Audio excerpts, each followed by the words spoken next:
أعوذ بالله من الشيطان الرجيم بسم الله الرحمن الرحيم ألف لام ميم ذلك الكتاب لا ريب فيه هدى للمتقين الذين يؤمنون بالغيب ويقيمون الصلاة ومما رزقناهم ينفقون والذين يؤمنون بما أنزل إليك وما أنزل من قبلك وبالآخرة هم يوقنون اولئک علی ھدی من ربہم واولئک ھم المفلحون صدق اللہ العظیم۔ کل یہ بات سامنے آئی کہ اللہ تعالیٰ نے سورہ فاتحہ میں جو بندے نے دعا کی تھی اس دعا کو قبول کیا اور بندے کو ہدایت دی، بندے کو اپنے قریب آنے کا راستہ دیا قرآن کریم کی شکل میں، اور شروع میں ہی اعلان کر دیا ہدی للمتقین کہ یہ قرآن جو ہم آپ کو دے رہے ہیں یہ متقی لوگوں کو جنت میں لے کر جائے گا، یہ ان کو صحیح راستے پر رکھے گا۔ متقیوں کو کیوں رکھے گا، دوسرے لوگوں کو کیوں رہنمائی نہیں دے گا، یہ بات تفصیل کے ساتھ کل آپ کے سامنے آ چکی ہے۔ اب جب ہم یہ سمجھتے ہیں کہ فلاں شخص کے یہاں فلاں کام ہوتا ہے اور یقین کرنا چاہتے ہیں کہ فلاں طریقہ ہمارے لیے واقعتاً مؤثر ہے، تو ہم اس کے لیے کچھ نمونہ، کچھ آئیڈیل دیکھنے چاہتے ہیں کہ اس کے جیسا عمل ہم کریں گے تو ویسے بنیں گے جیسے وہ بنے ہیں۔ تو ایسے لوگوں کی کیا صفات ہیں جو متقی کے پیمانے پر پورے اترتے ہیں، جنہیں کامیابی اللہ کی طرف سے مل چکی ہے؟ تو اللہ تعالیٰ نے وہ نمونہ اور وہ آئیڈیل، وہ مثال ہمارے لیے ان آیتوں میں ذکر کی ہے کہ یہ خاص طور سے 3 صفات جس شخص میں ہوتی ہے وہ متقی ہیں، وہ ہدایت پر ہیں۔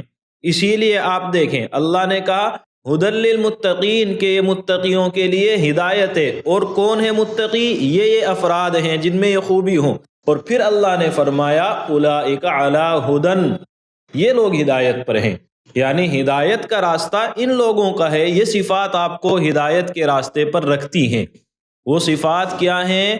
الذین یؤمنون بالغیب، 3 صفتیں ہیں۔ پہلی صفت ایمان ہے، دوسری صفت نماز کو قائم کرنا ہے، اور تیسری صفت اللہ کے عطا کیے ہوئے مال کو خرچ کرنا ہے۔ ایمان کا مطلب ہوتا ہے کسی چیز پر یقین کرنا، اس کو مان لینا، لیکن ماننے کی بنیادیں عام طور سے 2 چیزیں ہوتی ہیں۔ کسی شخص نے کہا فلاں جگہ پر فلاں کام ہوا، آپ گئے، جا کر اپنی آنکھوں سے دیکھا، آپ نے یقین کر لیا ہاں ہوا ہے، یہاں آپ نے مانا ہے، لیکن دیکھنے کے بعد مانا ہے، تو اس کو ہم یہ کہہ سکتے ہیں کہ آپ نے فلاں آدمی کی تصدیق کی ہے، اس کو سچا مان لیا ہے۔ لیکن اس ماننے کو ایمان نہیں کہتے ہیں۔ ایمان کیا ہے؟ ایمان یہ ہے کہ کسی آدمی کی، کسی شخصیت کی، کسی ذات کی بات کو ماننا، اور ماننے کی بنیاد ہو اس شخصیت پر اعتماد، اس کے اوپر یقین، اس کے اوپر بھروسہ۔ یہ بات صحیح ہے کہ بھروسہ آنکھ بند کر کے نہیں کیا جاتا ہے، بھروسہ کسی پر بلا وجہ کے نہیں ہوتا ہے، اس بھروسے کی کوئی بنیاد ہونی چاہیے۔ لیکن جب بنیاد قائم ہو گئی اب اس کے اوپر بھروسہ کرنا، یہ ایمان ہے۔ ایک شخص جو بالکل ہمیشہ سچ بولتا ہے، ایک شخص جو ہمیشہ سے دیانتدار ہے۔ اللہ کے رسول کی یہ 2 صفتیں ہیں جو قرآن کریم بھی ذکر کرتا ہے۔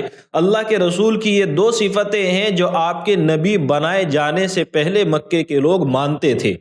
ایک، آپ کو صادق کہتے تھے کہ آپ سچ بولتے ہیں، جھوٹ نہیں بولتے ہیں۔ دوسرے، آپ کو امین کہتے تھے کہ آپ کے پاس سے جو بھی بات کسی بھی تعلق سے آئے گی اس میں آپ خیانت نہیں کریں گے۔ آپ کے پاس میں لوگوں کی امانتیں اگر آئیں گی ان کو آپ واپس کریں گے تو آپ خیانت نہیں کریں گے۔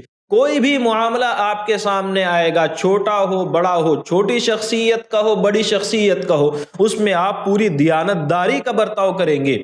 تو آپ کی دیانتداری اور آپ کی سچائی، یہ 2 صفتیں، یہ 2 خوبی اللہ کے رسول کی مکے کے اندر وہ تھی جو آپ کے نبی بنائے جانے سے پہلے ہی لوگوں کے ذہنوں میں بس چکی تھی، اور لوگ اس کا یقین نہیں، زبان سے اعتراف کرتے تھے، اور اعتراف سے بڑھ کر آپ کا نام محمد لینے کے بجائے صادق اور امین آپ کو کہتے تھے۔ مطلب اللہ نے اپنے نبی کو نبی بنائے جانے سے پہلے ہی لوگوں کے ذہنوں میں بٹھا دیا تھا کہ یہ آدمی بھروسے کے لائق ہے۔ اور پھر جب نبوت کی باری آئی تو اللہ نے اپنے نبی کو بہت سے معجزات دیے ہیں، ایسی ایسی چیزیں، ایسے ایسے کارنامے، ایسے ایسے انسان کی سوچ سے بڑے ہوئے کام اللہ نے اپنے رسول کے ذریعے سے کرائے ہیں کہ کوئی بھی شخص کہے گا کہ یہ نارمل انسان کا کام نہیں ہے۔ آپ اللہ کے رسول کے معجزات جب دیکھیں آپ خود حیران رہ جائیں گے کہ ایسے کام کوئی عام انسان کر ہی نہیں سکتا۔ تو اللہ نے اپنے رسول کی دیانتداری لوگوں کے ذہن میں بٹھائی، اور پھر یہ بھی دکھا دیا اور یہ بھی سمجھا دیا کہ میرا رسول لالچی نہیں ہے، یہ کسی کو دھوکہ نہیں دیتا ہے۔ اور اس ساری خوبیوں کو ذہن میں بٹھانے کے بعد اللہ نے یہ معجزات دکھائے، یہ بتانے کے لیے کہ جو کچھ تمہیں عجیب لگ رہا ہے میرا رسول اس سے زیادہ عجیب و غریب چیزیں تمہارے لیے کر دیتا ہے جنہیں تم اپنی آنکھوں سے دیکھ لیتے ہو۔ جب ان ساری چیزوں کو دیکھ لیا اور اپنے دل کو اطمینان کر لیا، اب میرا رسول کہتا ہے کہ اللہ ایک ہے، اب میرا رسول کہتا ہے قیامت آئے گی، اب میرا رسول کہتا ہے کہ اس کے پاس میں فرشتہ آتا ہے، اب میرا رسول کہتا ہے کہ قبر میں بھی عذاب بھی ہوتا ہے اور ثواب بھی ملتا ہے، اچھائی برائی دونوں قسم کی حالتیں بندے کے لیے قبر میں آنے والی ہے۔ اب میرا رسول کہتا ہے جب دنیا فنا ہو جائے گی تو اس وقت میں اللہ کے یہاں حساب کتاب ہوگا۔ غرض اس طرح کی بہت سی باتیں اللہ کے رسول نے بتائی، اس رسول نے جس کی شخصیت پر اعتماد اللہ تعالیٰ نے لوگوں کے لیے ثابت کر دیا، کوئی پھر بھی نہ مانے، ضد اور ہٹ دھرمی کی وجہ سے اس کی کمزوری۔ باقی اللہ کے رسول کی اتنی صفات، اتنے اوصاف حمیدہ اور اتنے معجزات لوگوں کے سامنے آ چکے تھے کہ ان سب کے بعد اللہ کے رسول پر اعتماد کرنا بنتا ہے۔ جب اعتماد کرنا بنتا ہے تو اب آپ جو کچھ کہیں اس کو مان لینا، یہ ایمان ہے۔ اسی لیے جب آپ علماء سے پوچھیں ایمان کا مطلب کیا، تو اللہ کے رسول پر اعتماد کر کے ان تمام باتوں میں رسول کو سچا جاننا، ان تمام باتوں کو حق مان لینا جو رسول ہمارے پاس لے کر آیا ہے، البتہ وہ باتیں ہمارے پاس یقینی سورس کے ذریعے سے آئی ہو۔ جب یہ چیز آپ کو سمجھ میں آ گئی، اب اللہ کا فرمان دیکھیں۔ اللہ فرماتا ہے متقیوں کی پہلی صفت یہ ہے کہ وہ بن دیکھی چیزوں کو مان لیتے ہیں اور بغیر دیکھے مان لیتے ہیں، یعنی ان کے ماننے کے لیے نہ تو وہ عقل کے گھوڑے دوڑاتے ہیں اور نہ وہ اپنی آنکھوں سے دیکھنے، اپنے کانوں سے سننے، اپنے ناک سے سونگھنے، اپنی زبان سے بولنے یا ان ساری چیزوں کے استعمال کے بغیر محض اس وجہ سے کہ اللہ کے رسول نے بتایا ہے اس کو مان لیتے ہیں، یہی ایمان ہے۔ تو ایمان کا حاصل نبی کو سچا جان کر، نبی کو سچا مان کر آپ کی لائی ہوئی باتوں کو مان لینا، یہ ایمان ہے۔ اور جب آپ نے یہ بات مان لی اور جب آپ نے اپنے ایمان کو صحیح کر لیا، اب آپ کا تعلق اللہ سے ہو گیا، اب آپ اللہ کے قانون کے دائرے میں آ گئے۔ اب آپ کو دو کام کرنے ہیں، ایک نماز قائم کرنی ہے اور دوسرے زکوٰۃ دینی ہے۔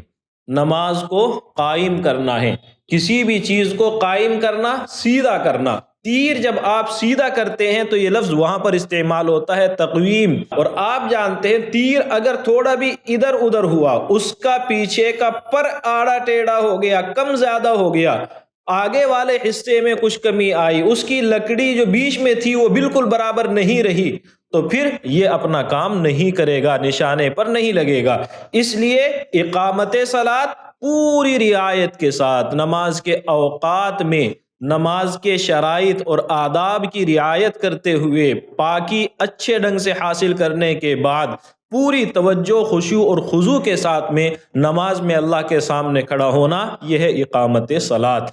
تو وہ لوگ ہیں جو نماز قائم کرتے ہیں اور جو کچھ ہم نے ان کو دیا ہے اس میں سے خرچ کرتے ہیں۔ دو باتیں، پہلی بات ہم نے دیا ہے، اللہ بندے کو اس کی ذمہ داری کا احساس دلاتا ہے کہ اے بندے یہ مال تیرا ذاتی نہیں ہے، اللہ نے تجھے اس کے اندر اپنا کفیل بنایا ہے، تجھے اپنی طرف سے ایک وکیل بنایا ہے کہ تمہیں یہ کام، یہ مال ایسی ایسی جگہوں پر خرچ کرنا ہے۔ آپ کو معلوم ہے سرکاری اسکیم آئی، یوجنا کے تحت اتنے ہزار، اتنے لاکھ، اتنے کروڑ روپے آئے، تو ان کا اصل میں کام ہوتا ہے کہ فلاں فلاں فلاں جگہ پر یہ خرچ ہونے چاہیے۔ آپ کے ابا نے آپ کو پیسے دے کر کے بھیجے ہیں، یہ 2000 روپے ہیں، ان میں سے اتنے کا سامان لانا ہے اور اتنے فلاں فلاں غریب آدمی کو دینا ہے۔ آپ سامان لائے اور وہ پیسے آپ نے باقی کے جیب میں رکھ لیے۔ جب ابا کو معلوم ہوگا کل وہ آپ کو دوبارہ وہ پیسے نہیں دیں گے۔ کسی بھی شخص کا یہی مسئلہ ہے، جب وہ آپ کو خرچ کرنے کے لیے پیسہ دے کہ فلاں جگہ آپ کو یہ دے کر کے آنے ہیں اور آپ نہیں دیں گے تو دوبارہ وہ شخص آپ کے اوپر اعتماد نہیں کرے گا، دوبارہ آپ کو اس کام کے لائق نہیں سمجھے گا۔ اللہ نے ہمیں مال دیا ہے کہ یہ مال اپنے اوپر خرچ کرو، اپنی اولاد پر خرچ کرو، بیوی پر خرچ کرو، والدین پر خرچ کرو، رشتہ داروں کے اندر جو ضرورت مند ہیں اور وہ اپنا خرچہ نہیں اٹھا سکتے ہیں، آپ کے اندر یہ طاقت ہے، ان رشتہ داروں پر خرچ کرو، محلے کے آس پاس کے غریبوں پر، یتیموں پر، مسکینوں پر، بیواؤں پر، ان سب لوگوں پر خرچ کرو۔ اور جہاں اسلامی ضرورت کے تحت ادارے قائم کیے جائیں، چاہے وہ مدارس ہو، مکاتب ہو، مساجد ہو یا اس کے علاوہ دوسرے رفاہی ادارے ہوں، ان کے اندر خرچ کرو۔ تو یہ سارے وہ مواقع ہیں جہاں خرچ کرنے کا اللہ نے ہمیں پابند کیا ہے۔ اب ہمیں یہ مال دیا، وہاں لے جا کر خرچ کرو، ہم نے کیا کیا؟ پورا کا پورا جیب میں رکھ لیا۔ تو اب اللہ بھی ہمارے ساتھ وہی کرے گا جو دنیا والے کرتے ہیں، کہ اللہ بھی کہے گا یہ میرا بندہ دیانت داری کے ساتھ خرچ نہیں کرتا ہے، ہونا چاہیے تھا وہ محروم کر دیتا، لیکن وہ اللہ ہے، بندوں جیسی اعمال، بندوں جیسے کام اس کے نہیں ہوتے ہیں۔ فرق ہے کہ بندہ نقد آپ کے خلاف کارروائی کر دیتا ہے، اللہ ساری چیزوں کا حساب رکھتا رہتا ہے اور آخرت میں جانے کے بعد آپ کو وہ سارا حساب دینا ہے۔ الغرض پہلی چیز آیت میں اللہ نے یہاں پر ذکر کی، رزقناہم، جو ہم نے دیا ہے اس میں سے خرچ کرتے ہیں، مما، سارا نہیں کرتے، کچھ کرتے ہیں۔ اس لیے اللہ آپ کو زکوٰۃ کا پابند کرتا ہے، یہ سارے خرچوں کا پابند کرتا ہے۔ یہ نہیں مطلب ہے کہ آپ بالکل فقیر اور کنگال ہو جائیں، یہ ہرگز مطلب نہیں ہے، لیکن جتنا آپ کی گنجائش میں ہے، جتنا آپ کے اوپر عائد ہوتا ہے اتنا آپ خرچ کریں۔ اور ایک مزے کی بات مفسرین یہاں فرماتے ہیں، علماء اگر دیکھ رہے ہیں تو انہیں پتہ ہے کہ ینفقون فعل مضارع ہے اور فعل مضارع استمرار کو چاہتا ہے۔ معنی یہ کہ اس لفظ کے معنی ہے کہ خرچ کرتے رہتے ہیں، یہ نہیں کہ ایک مرتبہ خرچ کیا اور اطمینان سے بیٹھ گئے ہیں، بلکہ جب بھی موقع ملتا ہے خرچ کرتے ہیں، یعنی ذہن و مزاج کے اندر ان کے سخاوت ہے۔ اب آپ پوری آیت پر غور کریں۔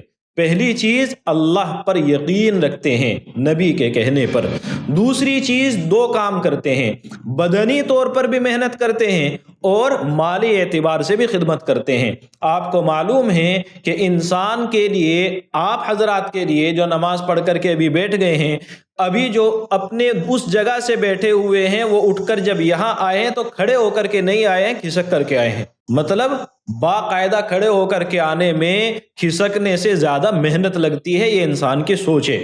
آپ بیٹھے ہوئے ہیں، گھر میں ایک بچہ ہے جو پانی لا کر کے دے سکتا ہے، تو آپ اٹھ کر پانی خود نہیں لائیں گے، اس کو کہیں گے بیٹا پانی لا کر کے دو، جبکہ آپ خود بھی کر سکتے، کھڑے ہوتے تو آپ ممکن ہے خود جا کر کے لے کر آتے۔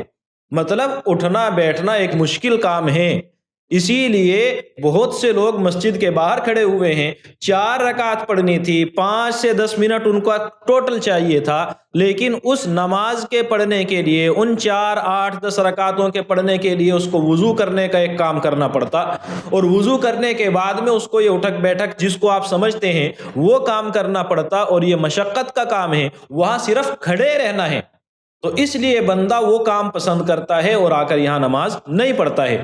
بتانا یہ کہ نماز پڑھنے میں جو حرکتیں ہوتی ہیں یہ انسان کے ذہن پر ایسی سوار ہوتی ہیں کہ اس کو مشکل لگتی ہیں۔ اسی لیے آپ دیکھیں حج کا کام محنت کا کام ہے، روزہ رکھنا، دن بھر بھوکے پیاسے رہنا ہے، اور اسی طریقے سے زکوٰۃ دینے میں مال خرچ ہوتا ہے، انسان کی زندگی جس مال کو کمانے میں لگی ہوئی ہے وہ مال دینا پڑتا ہے، تو انسان اس مال کو خرچ کرتے ہوئے بڑا ہی تڑپتا ہے، پریشان ہوتا ہے، بہت کنجوسی سے خرچ کرتا ہے۔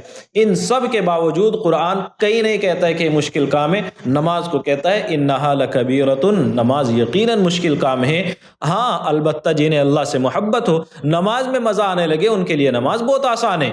اسی لیے ایسے اللہ والے، ایسے بزرگ، ایسے بہت سے صحابہ، بہت سے نیک اللہ کے اولیاء اور متقین گزرے ہیں جنہیں تہجد میں، رات کی نمازوں میں وہ مزہ آتا ہے جو ہمیں بستر پر سونے میں آتا ہے۔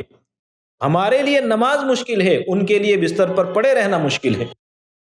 اسی لیے اللہ نے کہا تتجافا جنوبہم عن المضاجع، ان کے پہلو بستر سے الگ رہتے ہیں۔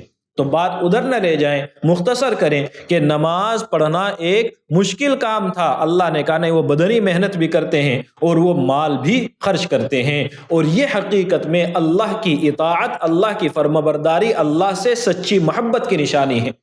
کیسے؟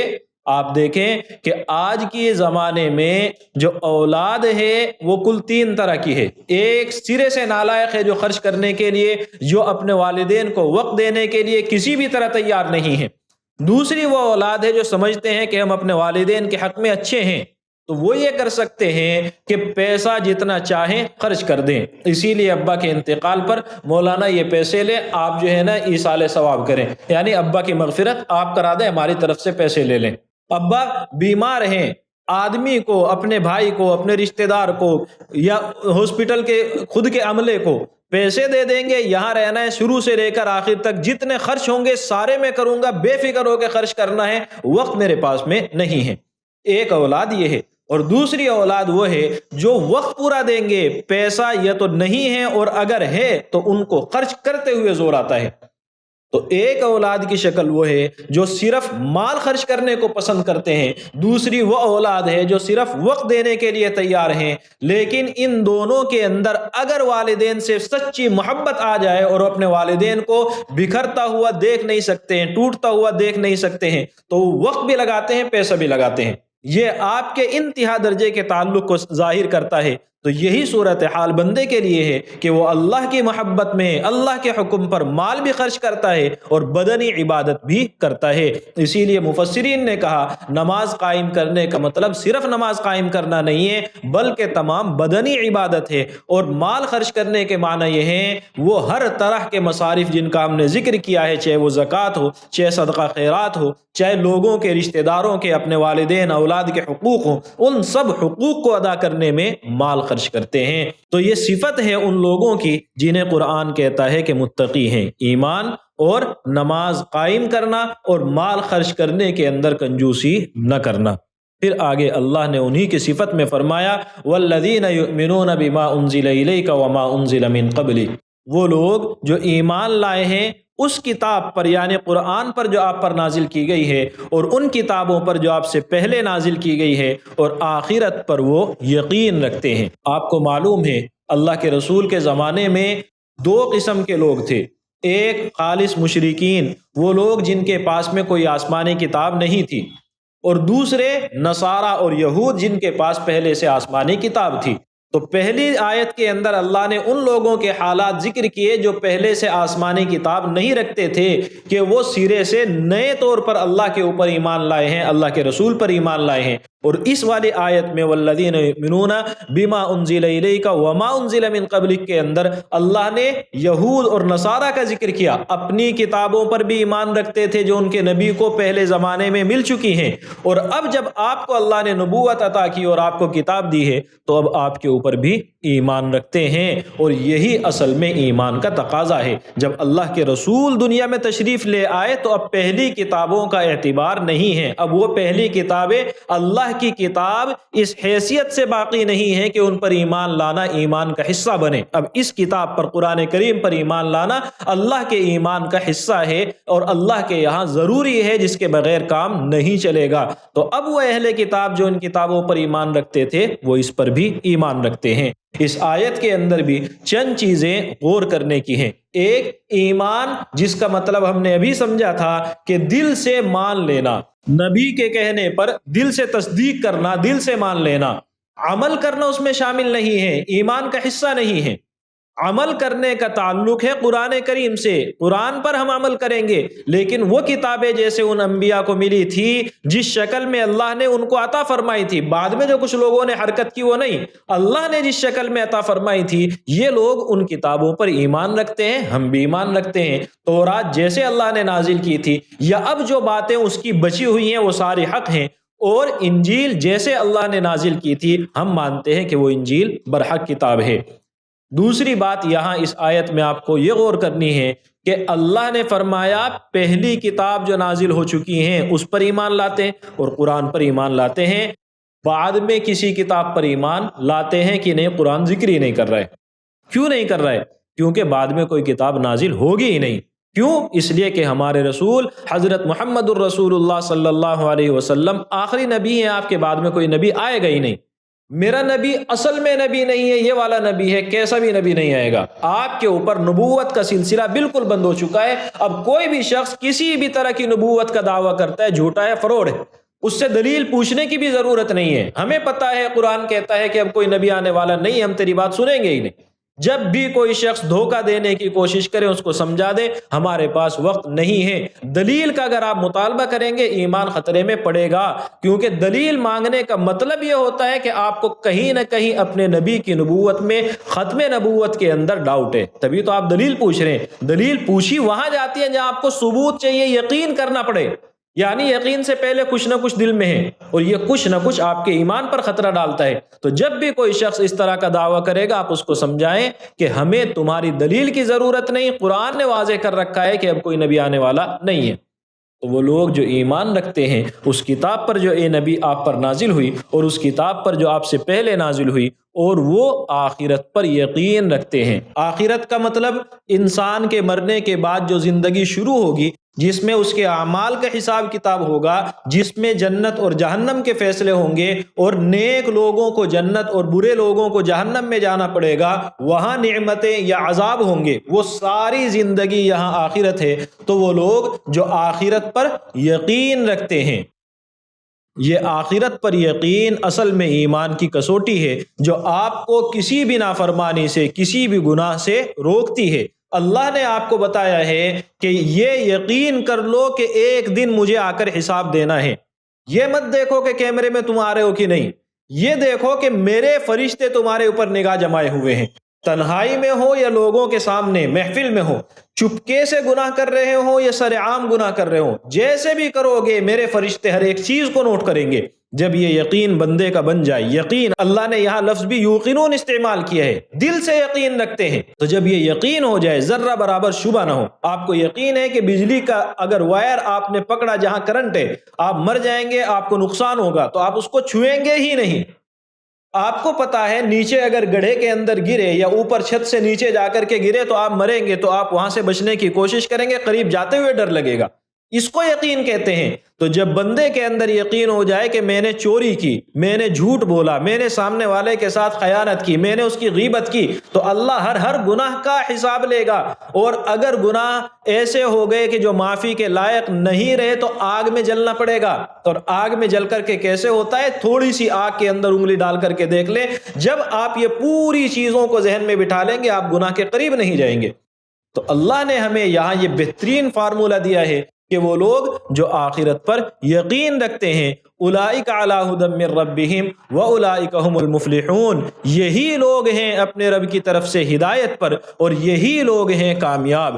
ہدایت پر یعنی ہدایت کے اوپر ایسے قابض ہیں کہ اب ان کے ہاتھوں سے ہدایت چھوٹے گی نہیں، اب ان کا مکمل کنٹرول اللہ تعالیٰ نے ہدایت پر دے دیا ہے، اور یہ کنٹرول ایسا ہے کہ آخرت میں اللہ کے یہاں یہ لوگ کامیاب ہونے والے ہیں۔ اللہ تعالیٰ ہمیں ان باتوں کو سمجھنے کی اور ان کامیاب لوگوں میں شامل ہونے کی توفیق عطا فرمائے۔ وآخر دعوانا ان الحمد للہ رب العالمین۔